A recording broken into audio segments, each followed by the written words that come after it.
Okay. Well, good afternoon. My name is Dr. Cheryl P. Hildreth.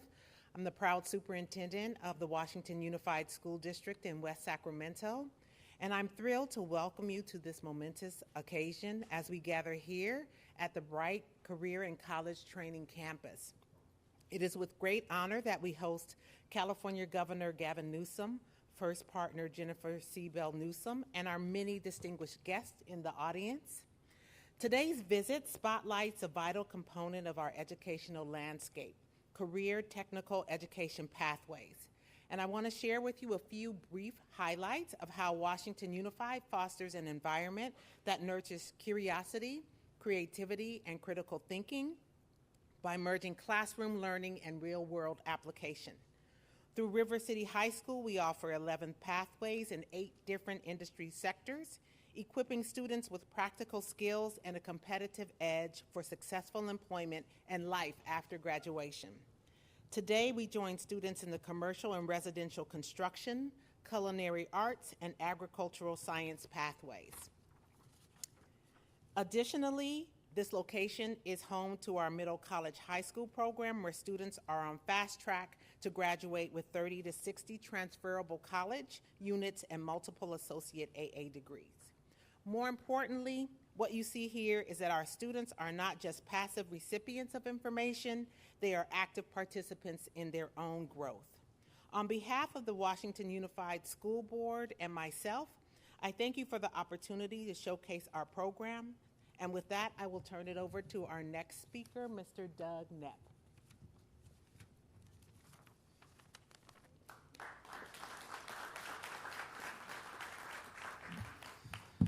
Thank you, Dr. Hildreth. My name is Douglas Knapp. I am the local association leader for the Teachers Association, and I'm absolutely thrilled to be here today. As a representative of teachers here in West Sacramento, I am pleased to welcome the governor and all of the distinguished colleagues here to Bright Campus, and welcome you to Washington Unified School District. Californians understand the opportunities that we provide to students in our state should be as diverse as the students themselves. CTE, or Career Technical Education programs, provide opportunities for students to find passion and success in pathways critical to the robust needs of our state and our nation. From culinary to construction, from agriculture to biomed, Washington Unified School District is building the programs that demonstrate its commitment to this effort. The California Teachers Association celebrates diverse career pathways. As a reminder, as a representative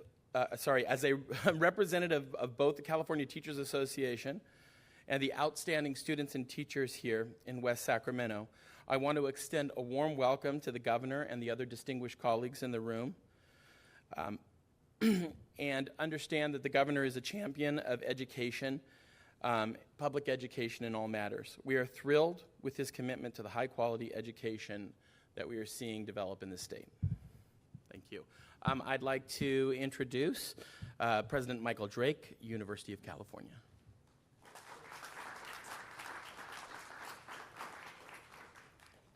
Well, thank you very much. Very happy to be here in West Sacramento today with the governor and the first partner and our elected colleagues and all who are here to support the importance of career technical education and helping to prepare a workforce for the state of California and more broadly for the world, but also people who support our communities by being actively engaged in creating lives that are good for their families and for themselves. And we know there are many aspects to that. I'm here with my colleagues in the best public higher education system in the world, and that is the community colleges, the California State University system, and the University of California. A round of applause. I'll accept that. But we work together on a daily basis to create a sensation for people to look at what they might do after high school to educate themselves for moving forward. And career technical education is a great part of that, linking with places like the high school we have here today and our higher education institutions to create a pathway for people to move forward is what we're all about. So I'm just happy to be here to celebrate and thank the governor and our legislative colleagues and my colleagues in higher education. And I think that I will begin by introducing my long-term friend and colleague, Dr. Mildred Garcia, the incoming chancellor of the California State University system. Mildred.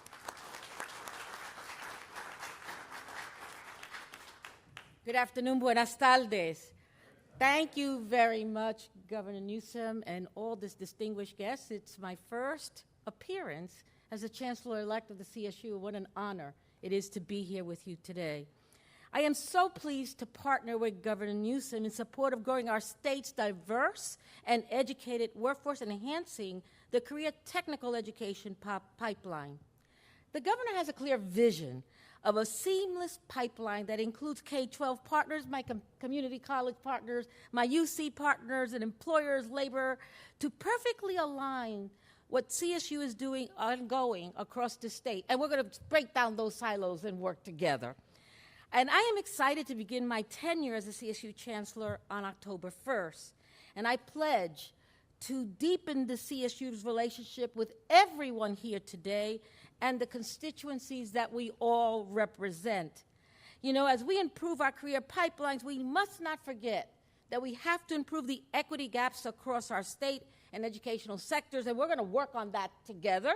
And we're going to close those equity gaps and make sure that everybody in California reaches their highest dream and the career that they dream of every day.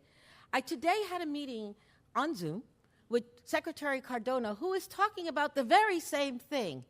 And California, because of Governor Newsom, will be the model of the nation in making sure that we educate all Californians to be career ready and to be back in their neighborhoods and lift their neighborhoods. I'm excited to be here. I thank you all for choosing me, and I look forward to coming on October 1st and working alongside each and every one of you. And now it's my pleasure to introduce my new friend, Chancellor Sonia Christian of the California Community College System. Woo-hoo! Well, good afternoon. Super thrilled and stoked to be here with the governor, although I was really excited to meet the first partner. Sonia Christian, California community colleges have risen. We have a focus. Career education, it's not career or college. It is both. It is learn and earn. It's both. We're integrated. Thank you, Ben Sheeta, for being here. I see our Academic Senate President for California Community Colleges here today. Thank you, Cheryl Aschenbach. Give it up for faculty who are at the core of making this work happen. Our partnerships with Michael and with Millie, work happens through relationships, and that's what we do. We are connected, and our students are all of our students, all Californians, each and every one of them. When we're tackling career education at the community colleges, we're looking at dual enrollment. Governor Newsom is known to put out those big, audacious goals, right? So we got to really move fast, and that's what I'm doing with my high heels. Dual enrollment, 436,000 eighth graders just got into the 9th grade. And the community colleges are moving with transfer preparation, we're moving with career preparation, and with apprenticeships. For apprenticeships, they're going to get college credit. I have my friend here, the Labor Secretary, Stuart Knox, who is partnering with community colleges and with all of higher ed. Super excited, and I will now introduce the next speaker, who is Senator Newman. All right, here we go. Wow, this is like school. I win. I was chosen to present. That's awesome. Josh Newman, I am very proud to be the chair of the Senate Committee on Education. I'm super pleased to be here to support this effort to streamline and simplify the various programs and initiatives related to career education in California. As you've heard, we need to break down the silos and create a cohesive plan, I guess a set of plans to ensure that all of our educational partners create that plan together. They're all here today, and I thank them for their presence. There's an urgent need to expand opportunities for students and workers to learn by doing and be trained in skills needed for today's workforce, skills that may not require a baccalaureate degree in many cases. Students and workers need options to pursue career education, but shouldn't have to choose between siloed programs and career pathways that suit their skills and their ambitions. And I don't need to tell any students here today that the world is changing really fast. And it's our obligation as legislators to make sure that we give you the tools and the support to embrace that change. And we're doing that today. I commend the governor for his vision. I commend all of my colleagues for their contributions to that. And now it is my privilege to present the next speaker, my friend and colleague, Senator Bill Dott, who represents this area so well.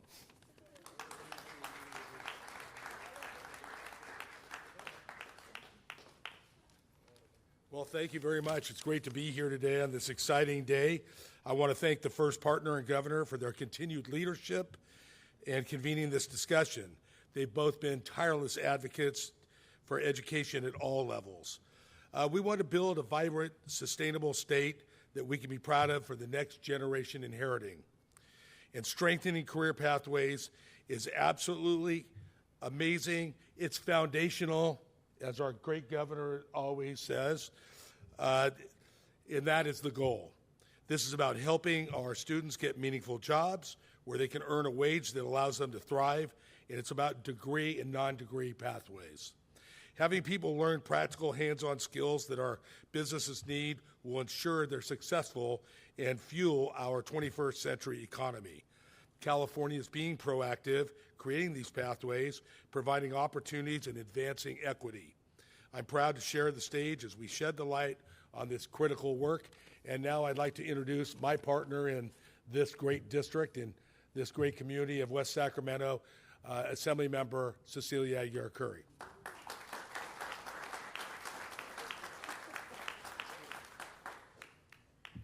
Good afternoon, everyone, and it's such an honor to be here. You know, people have been talking about providing actual pathways to jobs for years without the commitment and resources it takes to actually accomplish an obvious goal. Governor, thank you so much. Thank you for helping us lead the charge in California to deliver meaningful direction for our young people as they embark on careers. And thank you for holding this important event in my district, the Assembly District 4. You know, most people don't learn a career from reading books or getting instruction in a classroom. I mean, you can just ask some of my colleagues that are political science majors over at the Capitol. Earn and learn is a gift to young people, whether they're ready for their careers or heading into higher education, so they can develop the skills they'll use throughout their lives and be certified or earn an academic credit at the same time. And a little money in their pocket at the same time is a critical difference that will help them make, to let them take advantage of these opportunities. We live in a world that's constantly changing, accelerated by the pandemic and new technologies and work environments. But Californians will thrive if we make education, and especially the process, work for them. And let's make sure California leads the nation in taking care of our middle class and working families. And before I end, I just want to share, my father was in charge of CTE programs at Winters High School and expanded an FFA program that really helped young women and men thrive and had careers. And when my father passed away, there were hundreds of people that were there to say, thank you, your father taught me how to weld. Your father taught me how to drive a forklift. Your father taught me how to do speech and debate. All those things are so important to young people, and it's an honor to be here today. And again, thank you, West Sacramento, for taking this on. And Governor and partner, thank you so much. We really appreciate it. And now, Assemblymember Al Marisucci, one of my buddies.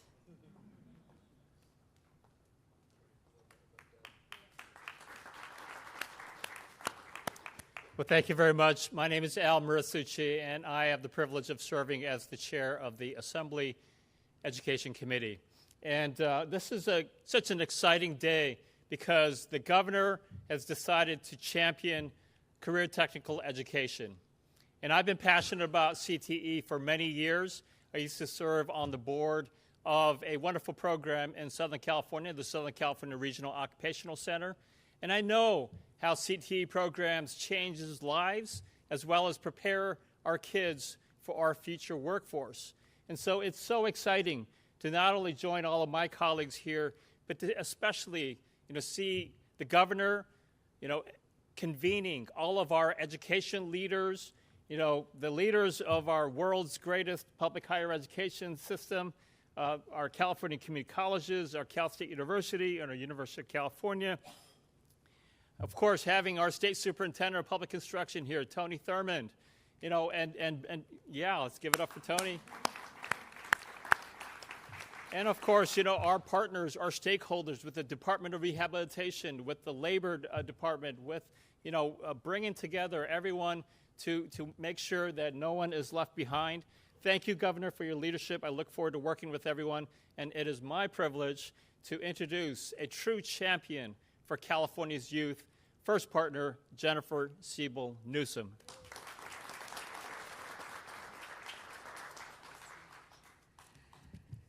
Good afternoon. Thank you, Assembly Member. Thank you to the River City High School and Bright Campus teams for your extraordinary work day in and day out. And thank you to all the education leaders for being here with us today. In California, the freedom to succeed is not limited to a single definition. Success takes many forms and is as diverse as our great state.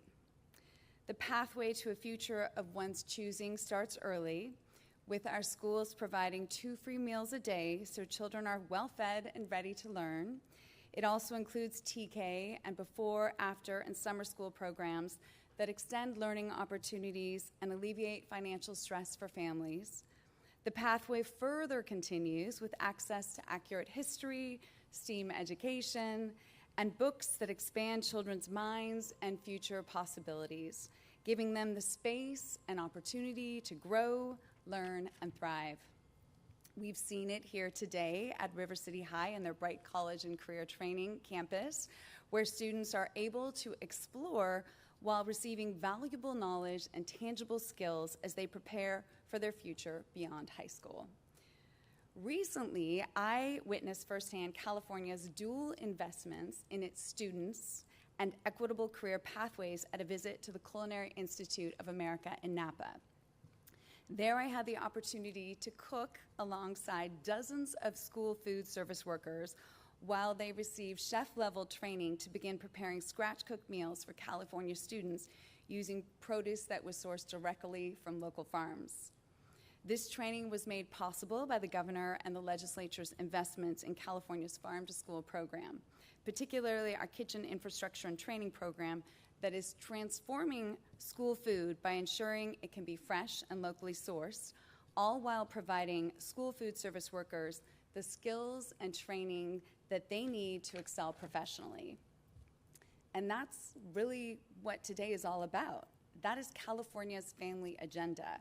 It's about ensuring children and their families have more freedom and more opportunity than ever before to make key school decisions, to thrive in and out of the classroom, to learn about the world around them, and to succeed on their chosen path. And there could be many paths. And I couldn't be prouder to be a Californian than now. So before I introduce my husband, a stalwart champion for California kids and families, Governor Gavin Newsom, I'd love the superintendent, or the governor and I would love the superintendent to come up and say a few words.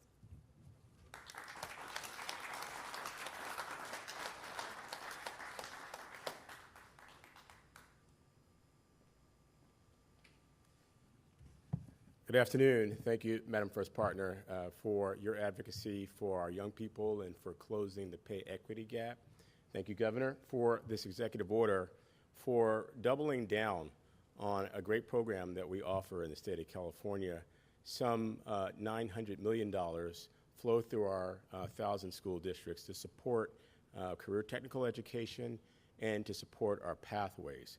I'm grateful to legislative colleagues who are here, to the superintendent and to the members of the school board who provided us today an incredible example of how this work can indeed work. There are tremendous opportunities ahead. California, like most states in the nation, has workforce shortages in just about every single sector.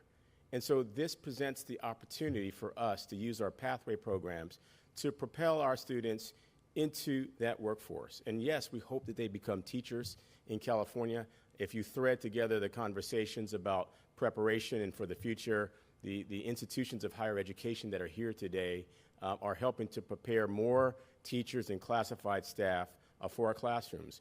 We offer the Golden State Teacher Grant, a $20,000 scholarship, if you will, for anyone who wants to become a teacher or a mental health clinician in our schools. California is poised. We start talking about things that will prepare our students for the jobs of tomorrow in our earliest grades, as the only state in the nation that has guaranteed universal preschool for every 3 and 4-year-old, universal meals, that our students will learn to read by 3rd grade, and that we can provide them with the resources to close learning gaps and to make sure that they know about great careers. Our programs in the Pathways say that if you care about college and career, that you're looking at well-paying jobs in healthcare, in technology. There are 100,000 jobs right now for those who would work in cybersecurity. Many of those jobs don't require a degree, but they pay at some of the highest rates. And so with our partners from the community colleges, from our UC and our CSU systems, we are preparing the students for the jobs of tomorrow, and our pathway programs have unlimited promise for where California students will go in becoming part of the workforce. We look forward to carrying out the work of the executive order today and working alongside our governor, and thank you for your leadership on these programs. And we will be providing additional supports to complement what is in the governor's executive order, including a newly developed Computer Science Advisory Council and STEAM Advisory Council, so that those who work in technology have the ability to work alongside our schools and to make sure that our students are learning the things that they will need to know once they work in the sector. And many of you will follow that we did last year have a bill that would provide paid internships to high school students in our pathways. We will be revisiting that legislation to make sure that students have financial incentives to learn more about pathways, and that they have the financial support that they need to support their families, and that money will get spent in their local communities. And so without further ado, let me ask you all to give a great welcome to the person of the hour who's bringing forward this executive order that will ensure that all of our systems are doubling down, making deeper connection, making the deep investment, and showing how California is leading the way in preparing the workforce of today and tomorrow. Please welcome our governor, Governor Gavin Newsom. Thank you.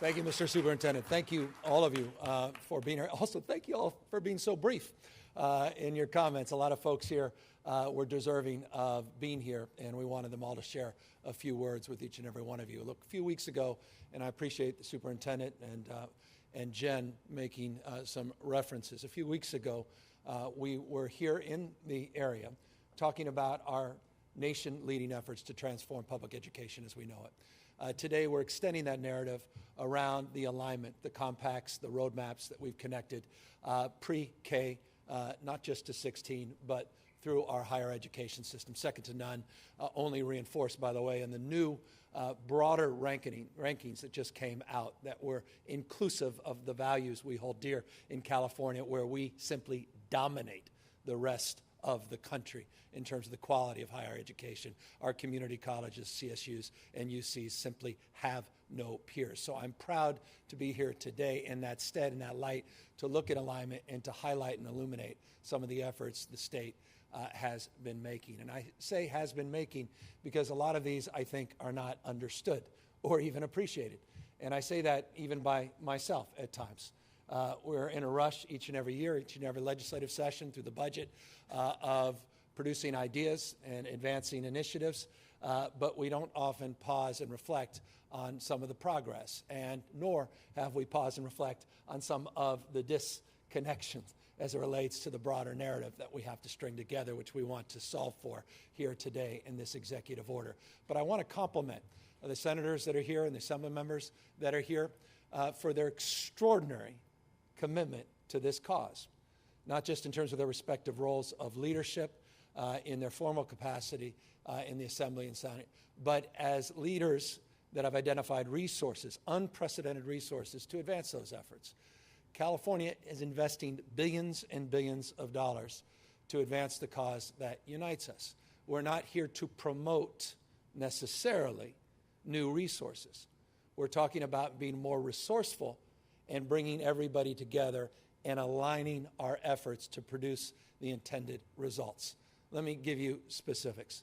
This state, as an example, is investing some $500 million. These are new dollars just in our pathway program in our high schools. $500 million more in paid internships. $1 billion just in those two programs. You heard a reference earlier by our incoming chancellor around the issues of dual enrollment and, of course, the incredible partnerships at the community college. $200 million set aside in additional resources for our dual enrollment programs that, by the way, include 12 units of credit.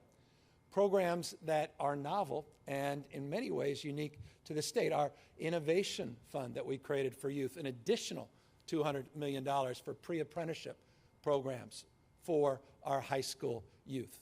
Speaking of youth, we have learning opportunities that include $78.1 million. There's a reason Josh Friday is here, and our service corps leading the nation. I will repeat this in every venue that I can. We have more people working to volunteer and contribute through our service initiatives than the Peace Corps itself.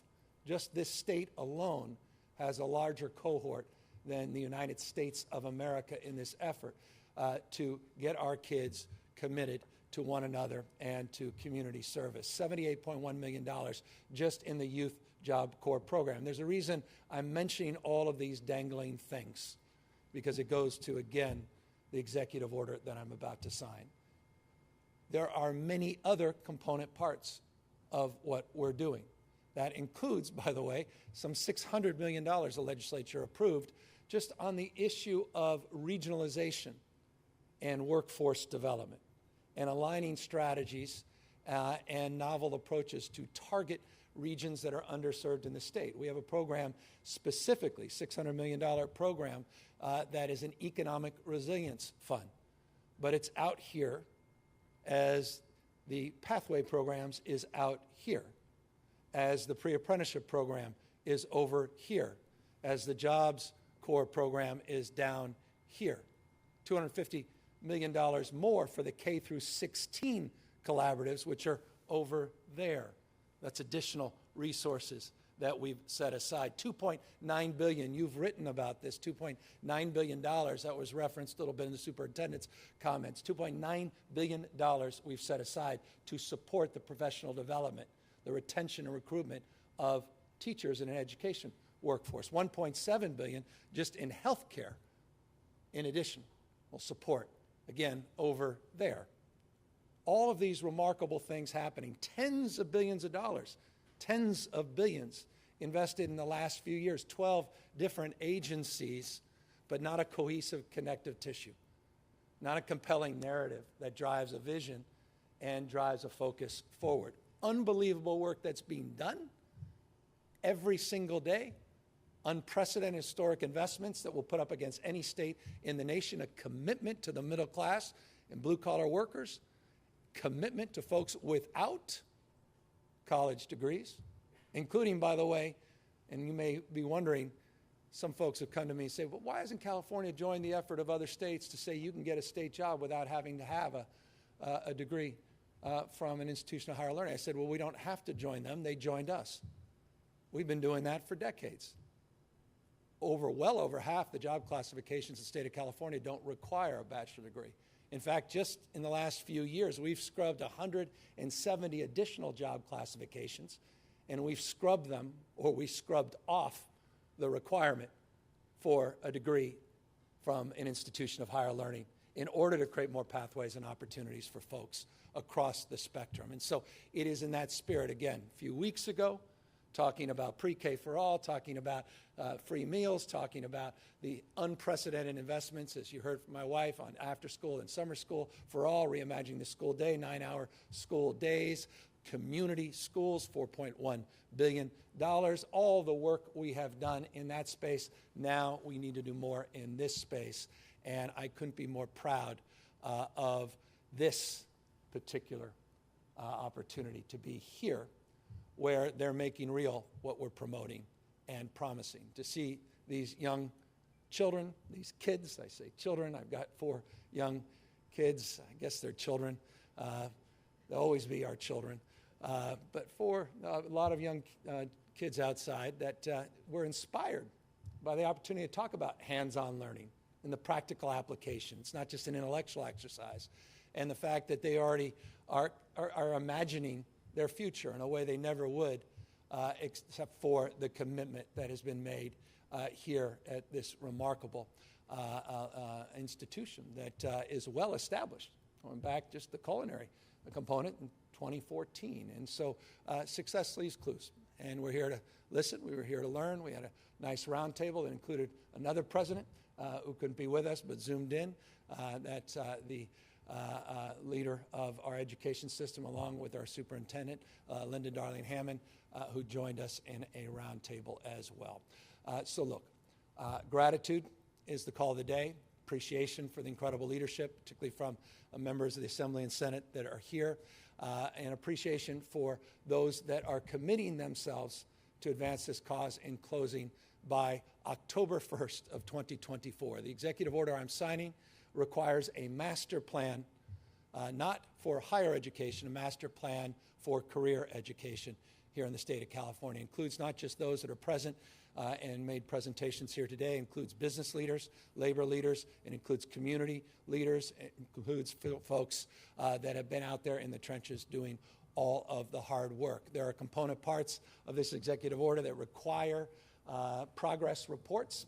Those progress reports will be made in a public manner in concert with the legislature and with appropriate oversight of the legislature. This is a team effort. This is a collective effort. This is an effort that is long overdue. And so without any further ado, if I could ask everyone, if you could just come on up, let me assign formally this executive order, and we'll happily turn ourselves over to all of you for any questions about more details about this specific initiative.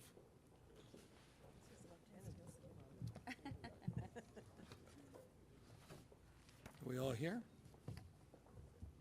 You all here? All right, you have a lot Come of closer. us. We won't Well, I come got you. closer, closer. You guys, yeah, sneak in. Yeah. You got it? I was signing the Secretary of State's. Yeah, forgive me. And there's, I think that's it. So here we are. Formal.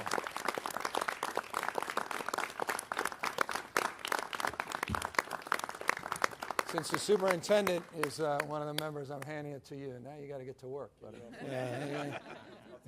You'll take the check. I'll give you a pen instead, buddy. So we're happy to answer any questions about some of these exciting efforts, as well as exciting initiatives that are already well underway in the state. Hi, Governor. Sophie Austin with the Associated Press. Given the end of session approaching, I want to ask you about one of the bills that lawmakers are considering again. One of those is SB 253, the bill to require companies in California making more than $1 billion annually to disclose their greenhouse gas emissions. The National Conference of State Legislatures says that this bill would be the widest in scope in the nation. So if it makes it to your desk, will you sign it into law? Well, as you know, the rule, particularly with days to amend, gut and amend as you often refer to it, and weeks before the end of the legislature session, I'm not going to comment on any bills. It'd be imprudent of me at this stage. We have 1,400 bills that were active over the last few weeks. They're being worked on in real time.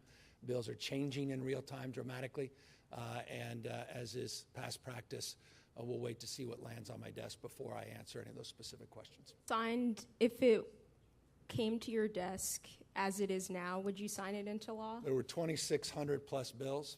I have not had the privilege of reading every word, adjective, pronoun of every single bill, so I cannot, in good conscience, answer that. I have not had a chance to read the bill in detail, but I know it's an active bill and it's actively debated.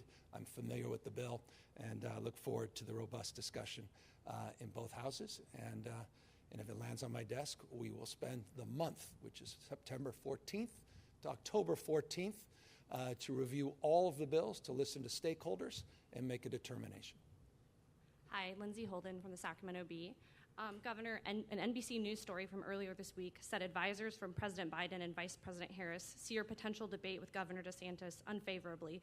Do you still plan to debate, and what do you think about those opinions? I don't know of the opinions.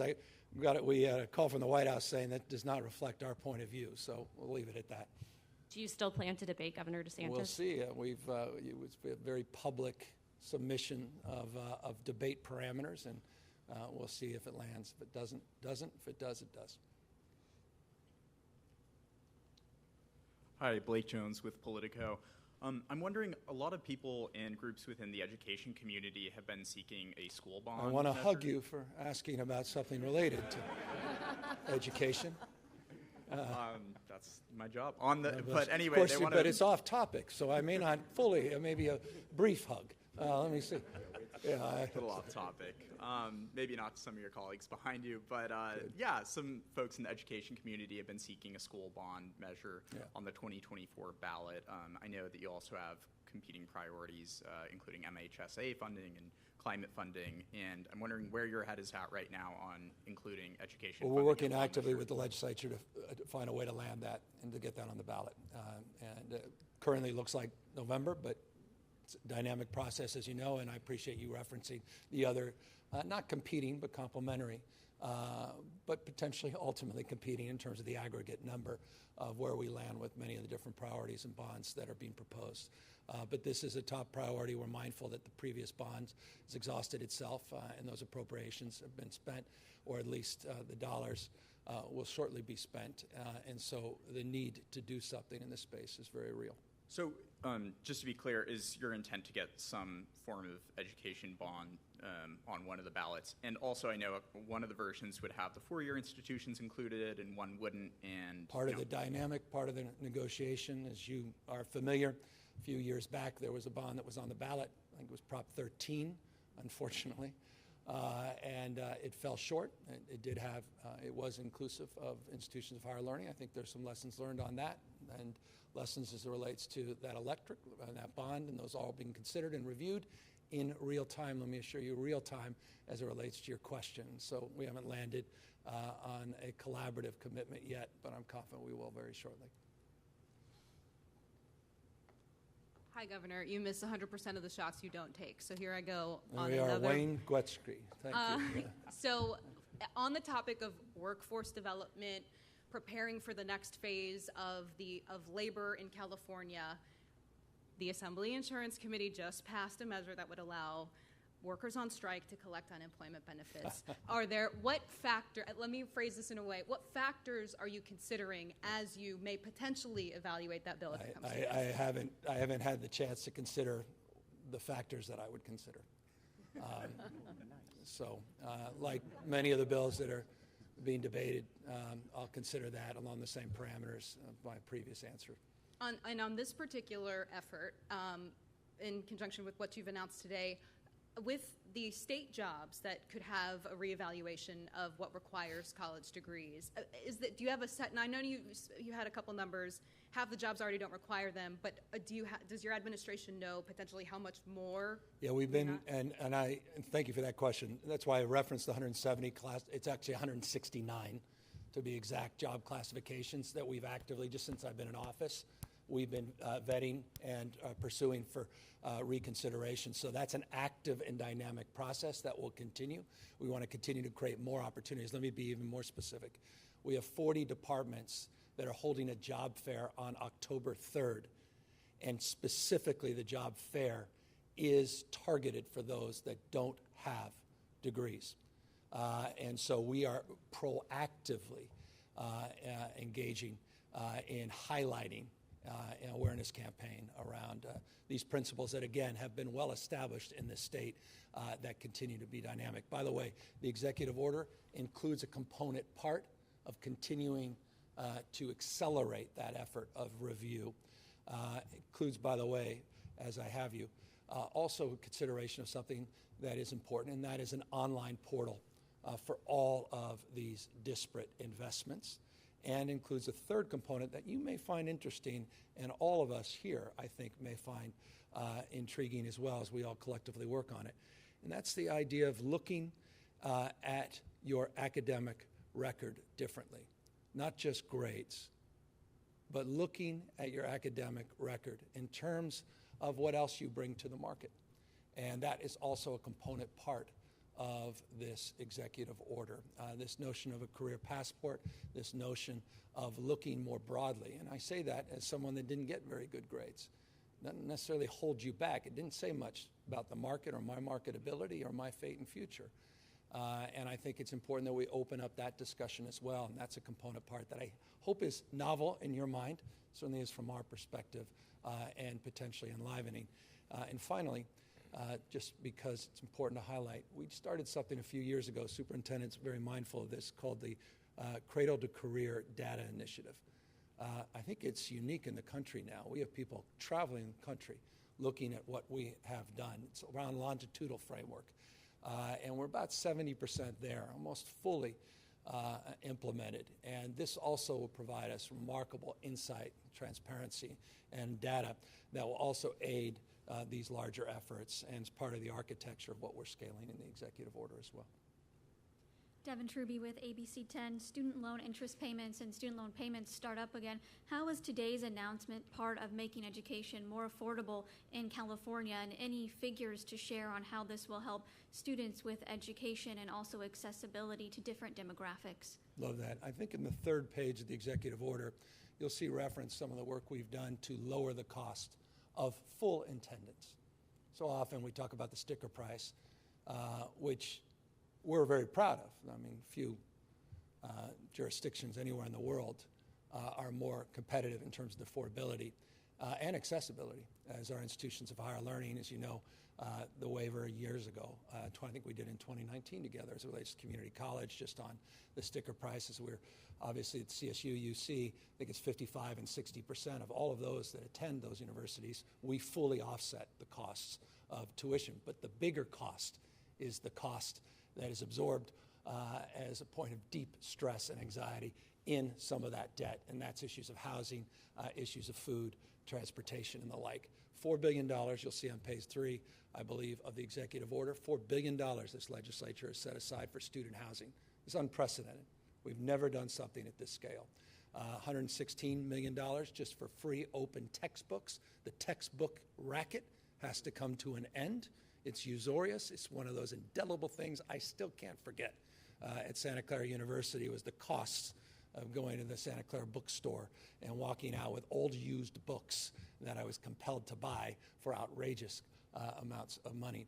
You'll also see component parts of other efforts and initiatives that we set forth to lower the full cost of attendance, including, and I hope you're mindful of this, the only jurisdiction that we know of anywhere in the nation, we think one of the few in the world, that has a career, not just college savings account. 3.4 million people receive, some up to $1,500, eligible folks, career, not just college savings accounts. The legislature also approved $170 million for ongoing cohorts, 3.4 million in the first cohort, $1.9 billion appropriation. That also is about ultimately, and that's future facing, I recognize, a way of offsetting and reducing the burden and costs. So all of those things are component factors of ultimately advancing and answering your question. Hi, my name is Michelle Townsend. I'm with the West Sac News Ledger, and I'm your last question. Appropriately, we're in West Sac, coincidentally. Right. Yeah. So I realize that we're talking about the future and our kids' future, but a lot of the things that they learn from their parents. Sometimes that's good, sometimes it's not. And so for those dads that are and moms that are not currently working, a lot of it, if they're already not working, they're having a hard time even affording to have internet at home, and everything's digital. So I know you're mentioning millions and billions of dollars, which is great, but is it going to trickle down to be able to help with programs for now? I mean, the kids can study, like the culinary and the construction aren't necessarily going to be doing things online, but then again, they're still going to be doing marketing and so on. So. No, I appreciate it. I'm tempted to answer the question, which I am happy to do and have a lot of thoughts, but there's too many people up here. None of them have spoken. So is there one of you that wishes to answer that question? Superintendent, I see, showing his hands. We have immediately, because of the governor and this legislature, more than $6 billion for broadband to be made available for families anywhere in California. And one of the areas that's a priority are our rural communities that have not had access to the internet for far too long. In addition to that, we all have worked together to get the internet service providers to make a commitment to providing free, in some cases, internet and low-cost internet at $15 a month. No other state has been able to negotiate such a program across all of our internet service providers to support our families in the state. It takes some time to build out all the undergrounding and all the cable and all the fiber, but there are so many programs, $6 billion by this legislature and governor. When you add to it all the federal programs that support making the internet flow like electricity through our state, once again, California is leading the way on this issue. You want to end this? That was great. I will just cede my time back to the governor. I think everyone needs to get out of here. Give yourselves all a round of applause. Let me thank everybody for being here, and thank you for the privilege and the opportunity. Thank you all.